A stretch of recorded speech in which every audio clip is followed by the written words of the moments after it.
It's another good day here at the Great Debaters Contest. Welcome to the show. I am Mariam Bishar. I am Austin Nyombok. Democracy seems to be a system that is failing Africa, with so many disputed elections plunging countries into anarchy. So today we ask if Africa should adopt a monarchical system of government. Proposing the motion, we have Loreto Limuru that wish their opponents bonne chance, which in French means success. As for Starehe Girls, they have told their opponents that they are not an institution, but an institution of difference. So, can they bring metal to the debate?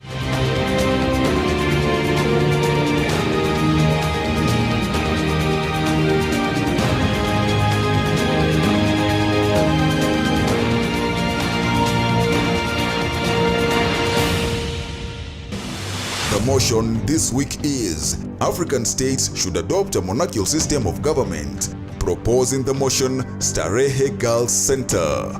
Opposing the motion, Loreto Limuru. Each contestant has 3 minutes to make their submissions. The audience also gets a chance to put their questions to each team. Each side will have an additional 1 minute to make a final statement. The judge's decision is final. The winning school will get an ICT chill-out zone with the widescreen TV, computers, webcams, and internet connection. The teacher from the winning school gets 100,000 shillings courtesy of Chase Bank. The winning students each get a tablet courtesy of Safaricom, a gift hamper from Unilever, and a gift hamper from mimi.co.ke. And together they all win the title, The Great Debaters. May the best school win.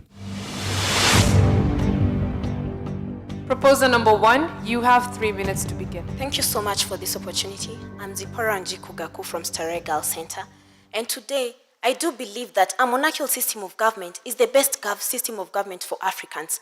Why do I say so? I'll tell you later. First, what is a monarchical system of government? This is a system of government which has one permanent ruler who rules until he or she dies, or until he is succeeded by his successor, who happens to be his or her offspring, or a close relative of theirs. Why do I so believe in a monarchical system? Let's look at this. I'm a monarch. I inherited my position, rightfully inheriting it. I ascended to the throne after my father, rightfully. No political party, no lobby group or institution sponsored me to that leadership position. And so when I get there, I'm not accountable to anyone. I do not have to please someone when I'm in that position. But if I'm a president or a prime minister, a certain political party sponsored me to this position. A certain lobby group sponsored me to this position. So when I get to that leadership position, in each and every decision that I make, I have to ensure that each decision that I make favors the political party which got me to this position. And each decision that I make is suitable for them. But this leads to biasness in that system of government. But in a monarch, I'm not eligible to anyone, so the decision that I make is free of biasness. And I looked out to all my subjects equally because all of them are equal before my eyes. But if I'm a prime minister or I'm a president, I'll have to give some special people some special treatment because they played a role in my going into that leadership position. Thus, a monarchical system of government is better than a republic or a democratic system of government in matters regarding impartiality. Then, a monarchy is a force for civilization. World civilization nowadays, it is usually built by the ancient monarchies that we've had in the previous 18th century. And so it is so difficult to imagine the civilization in India without the influence of Mughal emperors of Ashok and Akbar. And a monarchy plays a great role in building great things. For instance, the Great Wall of India, of China, which was built under the influence of a monarchical power. The pyramids in Egypt, they are also built under the influence of a monarchical power. And thus, a monarchy brings civilization will bring civilization in our continent, which is all that we need for Africans to develop, for the African continent to develop. Power corrupts. And a monarchy system of government eliminates the struggle for power and divisions and conflicts in a government because we already know which leader is going to take part, who is going to rise to the throne after the leader who's there right now. And so there won't be any power struggles, because these power struggles leads to killings. It leads to a lot of other evil things that happen today. A lot of corruption happens due to the struggle for power. And even all of us here, we all know that, like in Kenya, we always have the elections which take place. And after elections, we have the tension in the country that there might be clashes. And these clashes are brought about due to the struggle for power that happens there. This will not be the case if African states adopt the monarchical system of government. Thank you.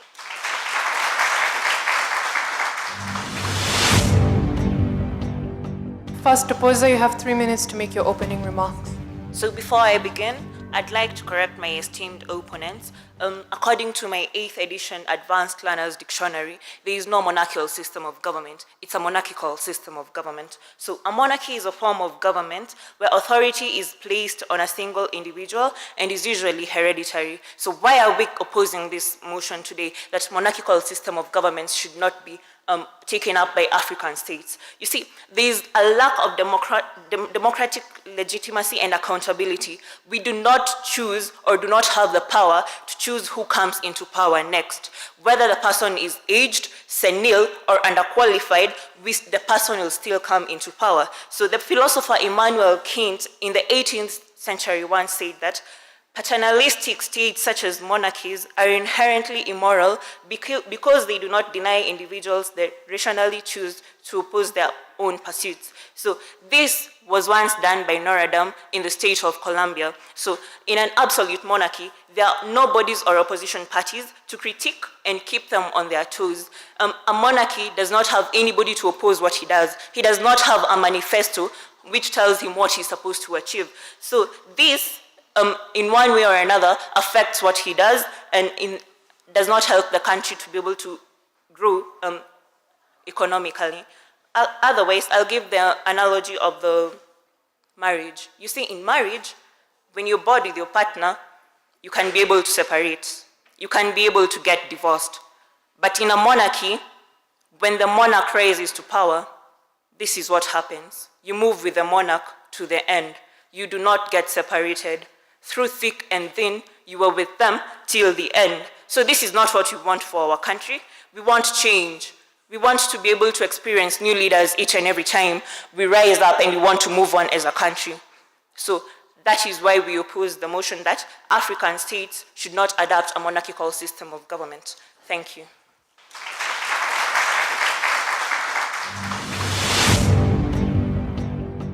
We'll now get rebuttals from the proposing team. You have 3 minutes. I'm here to proudly propose this motion that states that the African governments should take up the monarchical system. One, we are proposing the constitutional type of monarchy, the one which is governed by the constitution. We want change. That's what you've said. We want change. And one thing I've come to learn is that one thing is constant in this world: change. If the republic system of government is not working, let us change it. Monarchs are generally born to be monarchs. They are born in palaces, which acts both as a home and a school. They are taught on good governance, and hence can become leaders from an early age. Look at this. Political parties and political leaders start their careers at such an age and end their careers while still learning. But look at a monarch. He's brought up in a palace. He's able to learn from the mistakes of the father. From the mistake of the father, he corrects, and from the achievements, he improves. We have political stability. We need long-term development in this nation. We need long-term development in this constitution, in this continent, And we have, like the Jubilee government, started the laptop project, of which is a primary issue to them. But to another political party, that is just a secondary issue. What happens if the Jubilee government loses in the next election? The laptop project will just be terminated. But in a monarchical system of government, the king rules until he dies. Thus, he has more time to accomplish his dreams. Look at the countries which have monarchical system of governments. Example, Japan, UK, Sweden, Norway. What is common about them? They are superpowers. They have money. They are economically strong. Before colonization, Africa had the monarchical system of government.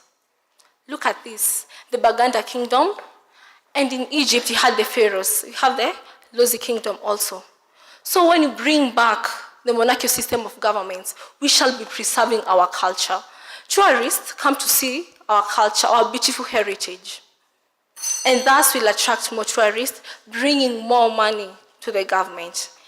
And the tenacity of a Kalenjin, the resilience of a Luya, the entrepreneurial mind of a Kikuyu, I beg the African states to come and support this motion. Thank you.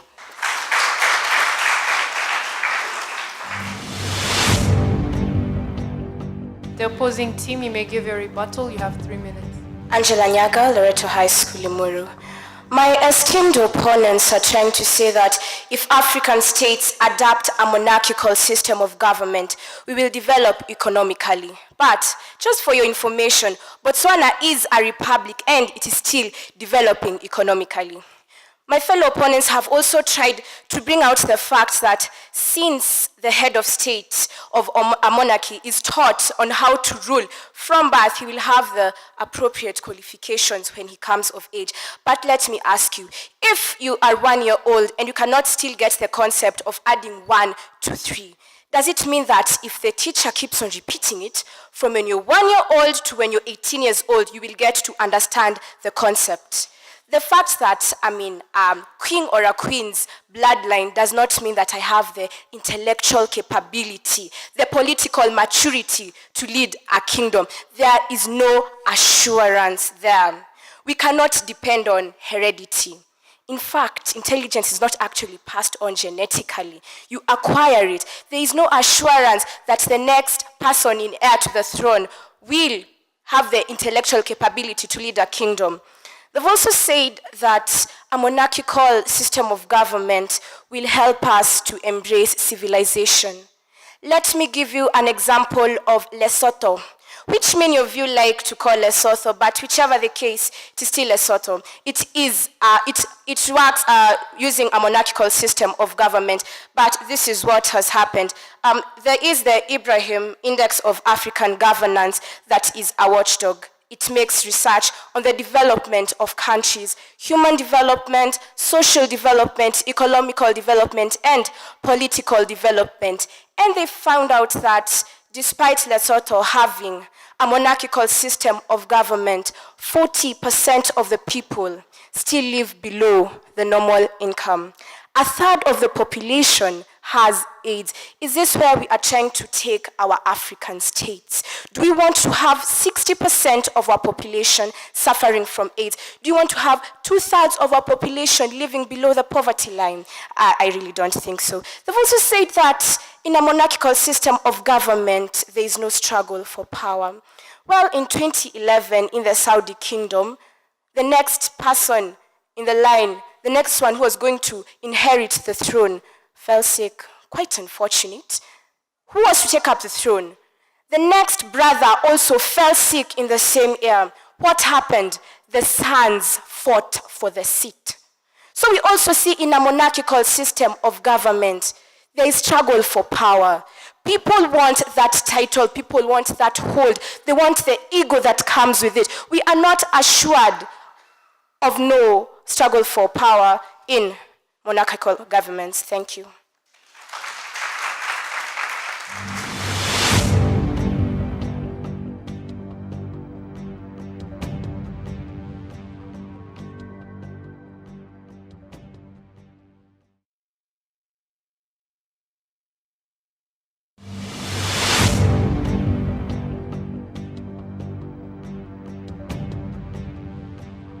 So may we have 2 questions for the proposers. Elizabeth Anjiro from Gadirimo Girls, and I have a question.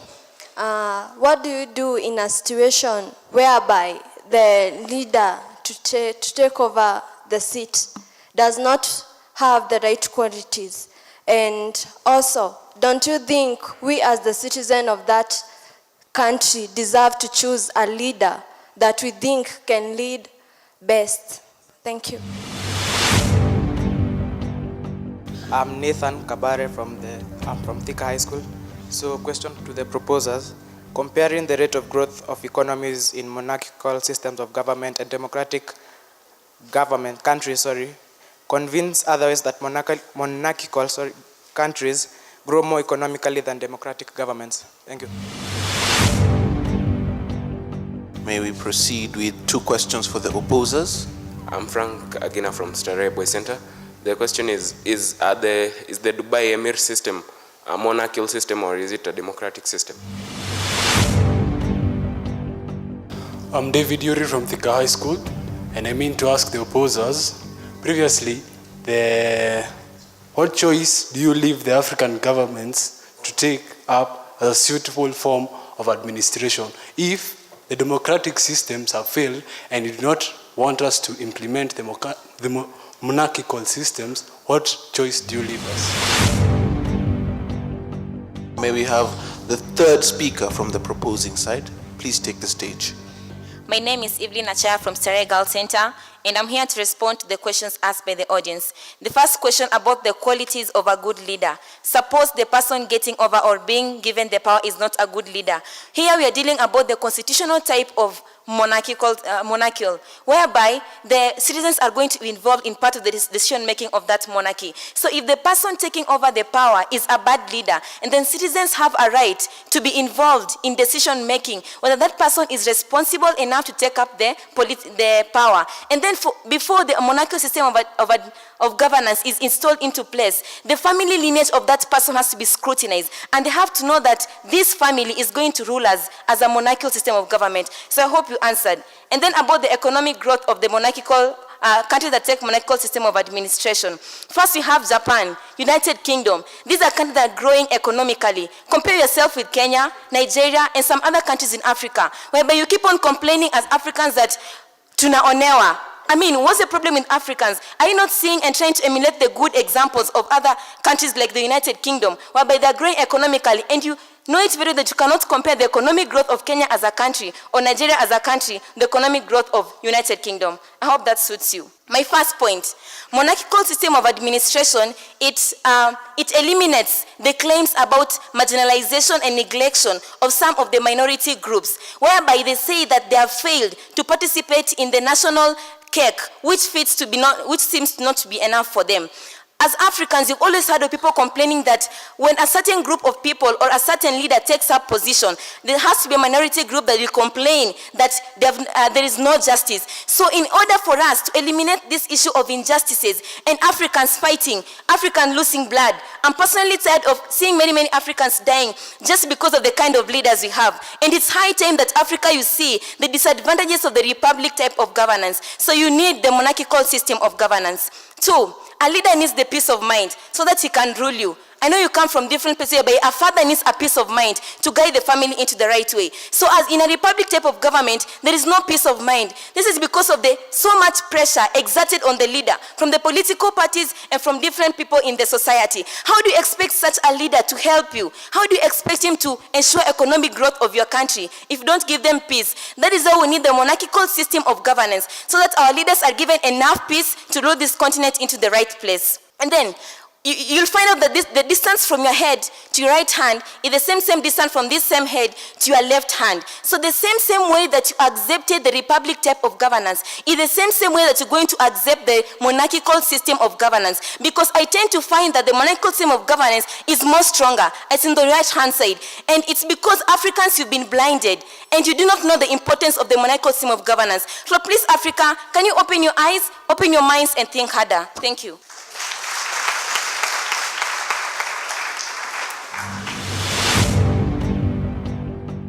Can also respond to the audience questions from the opposing side. Eunice Mwakal, Loreto High School, Limuru. In reference to the question that was asked, is Dubai a monarchical state? First and foremost, Dubai was sold to a young man who was under 25 years old, so it's hardly considered a state that will help us govern Africa. And to the second question, if the democratic system has failed, what choice do we have? We have a choice. We do not have to change the system of government in order to make Africa better. We could change the way we do our things. For example, Botswana, which, by the way, has the highest average economic growth rate in the world and also the least corrupt country in Africa. To them, during elections, the political parties are restricted to a maximum spending of 50,000 pullers, which is translated to 475,000 Kenyan shillings for the elections. But taking, for example, South Africa, the ANC party spent 2 billion shillings on on the posters and t-shirts and the campaigns, and which is now being paid by the taxpayers, is actually fair. We could follow their footsteps, the footsteps of Botswana, and limit the way we spend our money. We could limit the money we spend on our government and things like that. Either way, we do not have to change our system to a monarchical system of government.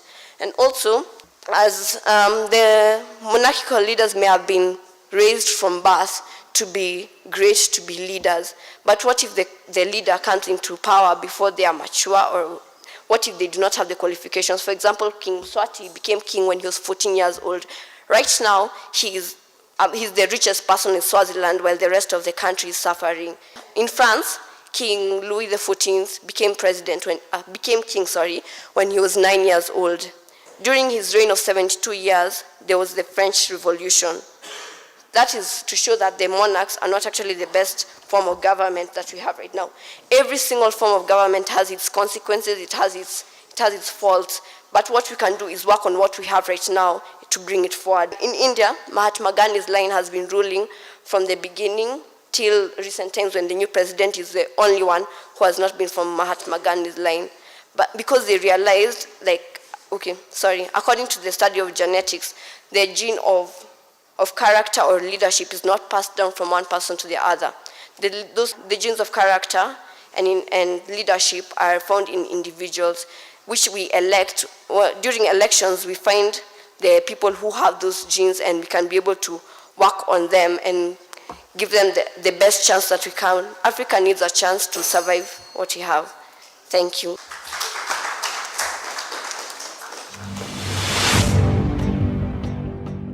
We'll now have closing remarks from the proposing team. You have 1 minute. Africa has always talked of change, and thinking positively about the type of leadership they have in this continent. It is now time has come for us to stop talking about change and now act. You've talked about changing everything about what you think and the mentality that you have. But it's now time that we change on what we're acting upon it. It's not time right now to think of how good we are. It's time now for us to compare ourselves with other developing nations, because each African person thinks of economic growth of this continent. And that's true. Africans have been blinded, and some of us prove that we do not know what is happening in Africa. It is very true that in Africa there is indirect monarchical system of governance, and I'm going to prove this to this. For example, in Kenya, President Uhuru Kenyatta is the current president of Kenyan government. Some time back, his father was the president of this country. Honorable Raila Amolo Odinga is one of the good leaders in this country. His father was also a good leader in this country. We know that in a place like Naivasha, Jen Kihara took power after his husband. The leadership is landing in the lineage. Don't you think this is indirect type of monarchical system of governments? Africa, you need to notice this, and that's why these leaders have noticed that it is so good. So please, may you take up this monarchical system of governance, and please change your attitude. Thank you.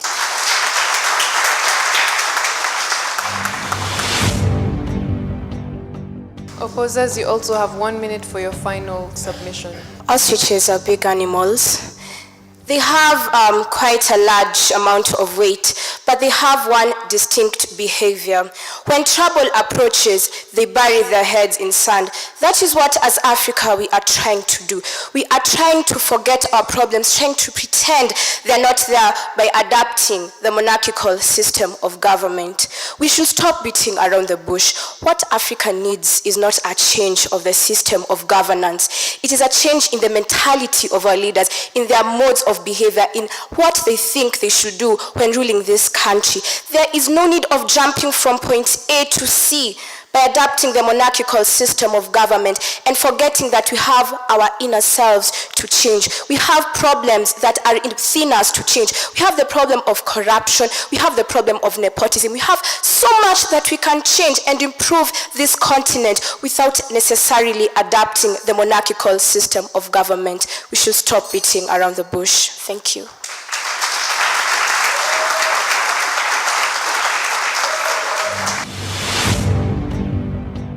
Starehe, Zipporah, it was a fair start. Vicky also came in, good way to build from what your colleague did. Nonetheless, I expected you to advance some sound arguments. I know it's difficult to defend the motion, really, because of evidence challenges, but I equally expected to advance some more arguments. When you talk about campaign money or election money, campaign money rather, it should be put into development projects. I really wish you could cite 2 or 3 countries that we have a rough figure. This amount of money is used for campaigns, political campaigns. But if we can put them into development projects, then it is this amount and it can do this and this in our country. Then you become more sound in your argument rather than being abstract, although it was fair. Evelyn, you've been here before. It's good to know that you're growing. It's good to know that you're really, really growing. The way you speak, you're really a strong person in your team. The way you speak, you convince the audience, you're very appealing. It's good to know that. To the 2 teams, good job done. Loreto High School, Matilda. I was wondering what's the word senile? It's senile. Okay. So for a moment there, I thought I was learning a new word until I looked it up. And then you also read off the stage really early. You had 50 seconds to go, and that in the life of a debater is a lifetime. The marriage analogy, I also didn't quite get it at the beginning. Angela, again, good job. You were able to lift up your team. But we say organizations or institutions do or undertake research. They don't make research. You conduct research. Eunice Mwaka, again, a good submission. But again, you were also dealing with fright. And so at some point, you almost forgot what you were to say. I think overall, as the judging table, we are unanimous in this one. This was an easy one, for us in terms of decision making. All the best to the 2 teams. I must say that I was drawn to both sides, and I will make comments to both teams. I want to applaud your use of examples. They were very relevant. The issue about debate is that you have to persuade us, and you have to persuade even your audience to your side of the motion that you have taken. And what is happening where we have the monarchical system of government, and what is happening to the democratic governance where we have elections? I mean, those 2 sides had enough weight to give, and I think you gave enough examples. Learn to involve your audience. I think there was no involvement of the audience from the panelists, so it was very good for you to try and gain some extra points by involving your audience. Be more creative in your delivery so that we just don't have monotony of delivery. You can be very good when you're speaking out, but however, when you have some at least creative ways of bringing out your messages, they'll be able to captivate us and even captivate the audience. So all the best to the 2 teams. Starehe Girls Center and Loreto Limuru Girls all have 70%. Please give them a round of applause.